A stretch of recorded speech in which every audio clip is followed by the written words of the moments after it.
We're going to get peace in the Middle East. That's what we want to do. Thank you very much, everyone. Gaza में शांति का विस्तार या IDF का बारूदी प्रहार? Cease fire वाला प्लान या और तेज होगा घमासान?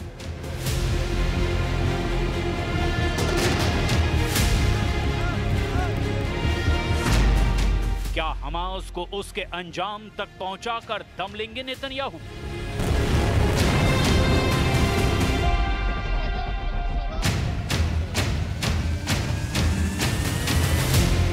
अग्नि और आशा के बीच गाजा की रेत में सन्नाटा नहीं बल्कि सवालों की लपटें उठ रही है। जैसे ही ट्रंप ने युद्ध विराम के पहले फेज की घोषणा की, पूरी दुनिया की निगाहें गाजा पर टिक गई। कागज पर शांति का ऐलान हुआ, लेकिन जमीन पर विस्फोट जारी है। गाजा शहर के पश्चिमी इलाकों में इजरायली विमानों की बमबारी ने नागरिकों की नींदें हराम कर दी है। शांति शिविर और सबरा इलाके में घरों के पास विस्फोटक वाहन फट चुके हैं। आईडीएफ ने चेतावनी दी है कि उत्तर गाजा अभी भी खतरनाक युद्ध क्षेत्र है। वहीं स्थानीय नागरिक डर और असुरक्षा के बीच अपने घरों की निगरानी कर रहे हैं। समझौते का पहला फेज क्या वास्तव में लागू हुआ है, ये अभी भी सवाल है। लेकिन ट्रंप दुनिया के सामने यही तस्वीर रख रहे हैं कि आने वाले घंटों में गाजा की जमीन पर शांति का झंडा लहराएगा। But it's something I think that will happen, got a good chance of happening. I may go there sometime toward the end of the week, maybe on Sunday, actually, and we'll see. But there's a very good chance negotiations are going along very well. We're dealing with Hamas and many of the countries. As you know, we have all of the Muslim countries are included, all of the Arab countries are included. Very rich countries and some that are not so rich, but just about everybody's included. It's never happened before. Trump ने इसे एक ऐतिहासिक मोड़ बताया है। Qatar ने इसे मध्यस्थता की सफलता कहा है।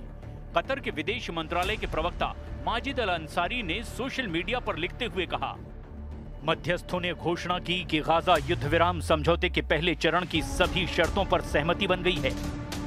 ये युद्ध के अंत इजरायली बंधकों और फिलिस्तीनी कैदियों की रिहाई और राहत सामग्री की आपूर्ति का रास्ता साफ करेगी।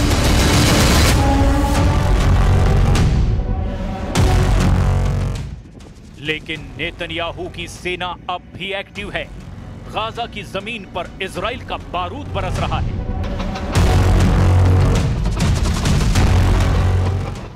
इस तरह का विरोधाभास ये दिखाता है कि ट्रंप और नेतन्याहू के बीच स्वाभिमान और रणनीति की दीवारें गढ़ी जा रही हैं। नेतन्याहू दक्षिणपंथी घटकों के दबाव में हैं, जबकि ट्रंप वैश्विक दबाव और अमेरिकी सुरक्षा को लेकर तेजी से दखल दे रहे हैं। गाजा के नागरिकों का जीवन अब भी डर और अनिश्चितता के बीच फंसा है। जिहाद अल शागनूबी जैसे लोग जिनकी बाह पर बाहरी फिक्सेट लगी है, अभी भी घर की क्षति का जायजा ले रहे हैं। उनके लिए युद्ध विराम का मतलब सिर्फ कागज पर है, क्योंकि घरों और गलियों में बमबारी अभी भी जारी है। स्थानीय अस्पतालों में घायल और मृतकों की संख्या लगातार बदल रही है। नागरिक राहत और भोजन की किल्लत के बीच जी रहे हैं।